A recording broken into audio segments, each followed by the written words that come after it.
एक परिवार है, अब मैं जगह का नाम भी नहीं बोलूंगा, उनका नाम भी नहीं बताऊंगा, बस बता रहा हूं। इसी वर्ष की बात है, इसी साल की एक कथा हुई एक जगह निश्चित, तो हम वहां गए कथा करने। जैसे ही हम पहुंचे तो हमारे पंडित जी लोग सब आए। मैंने इनसे पूछी, मैंने कि वो कौन है कथा जो करा रहे हैं? तो एक आधा सा निक्कर पहने, इतनी छोटी उसकी हाइट बेचारे की, वहीं खड़ा था। बोले ये है मुख्य यजमान। अब मैं उनको देख, मैंने आप मुख्य यजमान हो? बोले हाँ। मैंने बहुत बढ़िया भैया। मैंने कहा आप क्या करते हो? तो बोले महाराज जी हम कोई कार्य बताया उन्होंने अपना, वो करते हैं। मैंने कहा अच्छा चलो। जब उनकी व्यवस्था देखी हमने, तो ऐसे बड़े बड़े उद्योगपति भी व्यवस्था नहीं करते, नाक मुंह मोड़ते हैं, ये नहीं होगा, ये नहीं होगा, ऐसे नहीं होगा, ये होगा, हमारी तरह से होगा। महाराज जी को हमने बोला हम जैसे चाहेंगे वैसे बैठेंगे, जहां चाहेंगे वहां रहेंगे, हम जब बुलाएंगे तब आएंगे। सब लोग अपना अपना करते हैं, पर ऐसी उत्तम व्यवस्था। तो हमने संकोच में एक दिन उनसे पूछा, मैंने कहा आप एक बात बताओ, इतनी सुंदर व्यवस्था आपकी कैसे हुई? बोले महाराज जी हम आपसे बताना ही चाह रहे थे, हम पे तो श्री जी ने कृपा की।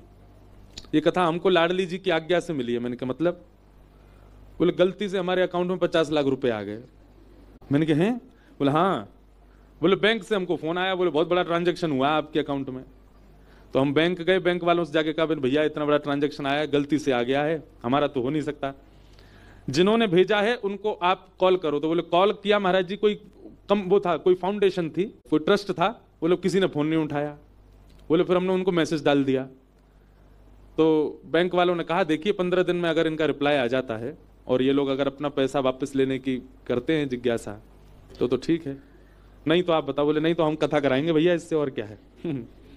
बोले महाराज जी 15 दिन तक हमने श्री राधा हे श्यामाजू हे किशोरी जी। मन में ये भी भाव था कि भाई गलत पैसा यूज नहीं करना है, वो व्यक्ति जिसका भी ये बेचारा ले ले वापस, लेकिन मन में हो रहा था हे श्यामाजू कथा तो हम करा लेंगे, लेकिन हमको ऐसी करानी कि पूरा शहर आवे, सबकी भोजन की व्यवस्था हो, सबका लंगर हो, सबका भंडारा हो, और हम महाराज जी कथा सुनते हैं, हम इनको पूरे इनकी मंडली आवे, सब आवे, हमारा इतना खर्चा नहीं, खर्चा व्यवस्थाओं का खूब है।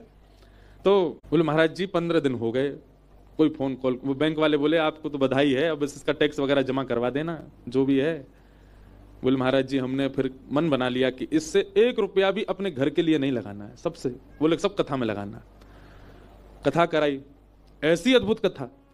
फिर एक दिन बोले महाराज जी हमारे घर चलो। मैंने कि चलो। जब मैं उनके घर गया, एक बहुत संपन्न व्यक्ति के यहाँ किराए पे एक कमरे में रहते हैं वो। तो जब मैं घर पे गया तो नीचे जो घर के लोग स्वागत कर रहे, मैंने कि आपके परिवार? नहीं महाराज जी ये हमारे मकान मालिक हैं, हम तो उनके यहाँ किराए पे रहते हैं।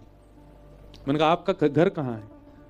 बोले ऊपर है, हम ऊपर छत पे हमारा कमरा, वहां रहते हैं। ऊपर ले गए, 2-3 कमरे थे, वहां हॉल था, और उनके यहाँ सच में बोले ऊपर है, हम ऊपर छत पे हमारा कमरा, वहां रहते हैं। ऊपर ले गए, 2-3 कमरे थे, वहां हॉल था, और उनके यहाँ सच में हृदय से ऐसा भाव आया कि सच में इनकी कथा श्री जी ने ही करवाई। अभी भी मिलने आए, मेरे की कोई इंक्वायरी आई, बोले कोई फोन ही नहीं आया महाराज जी, ट्रस्ट वाले डाल के भूल भाल गए, कहाँ गए पैसा। हमको तो लग रहा है वो ट्रस्ट भी श्री जी ने ही बनवाई होगी, और वो हमसे कथा करवानी थी उनके। अब आप आश्चर्य मानेंगे, विश्राम वाले दिन वो आए मेरे पास, बोले महाराज जी हमारे इतने पैसे अभी बच गए, उसमें से क्या करें। मैंने कहा व्यक्ति चाहता तो एक घर बना सकता था, व्यक्ति चाहता तो अपने सब कार्य पूरे कर सकता था। उनके कहीं कर्जे भी चल रहे थे, वो कर्जे भी नहीं चुकाए उन पैसों से। बोले हमारा मन है हमारे जी वृंदावन आकर के बहुत बड़ा भंडारा कर दें, वृंदावन के सब रसिक संत ब्रजवासी। मैंने करो, वृंदावन आकर के उन्होंने भंडारा किया। बड़े बड़े अरब खरबपति लोग 10-10 रुपया बांटते हैं भंडारे में भी, 500-500 रुपए बांट रहे थे सबको। 1 रुपया भी मेरे प्रयोग में नहीं रहना चाहिए, सब ठाकुर जी की सेवा। ऐसे ऐसे लोग भी हैं बहुत, हर कथा में एक अनुभव होता है।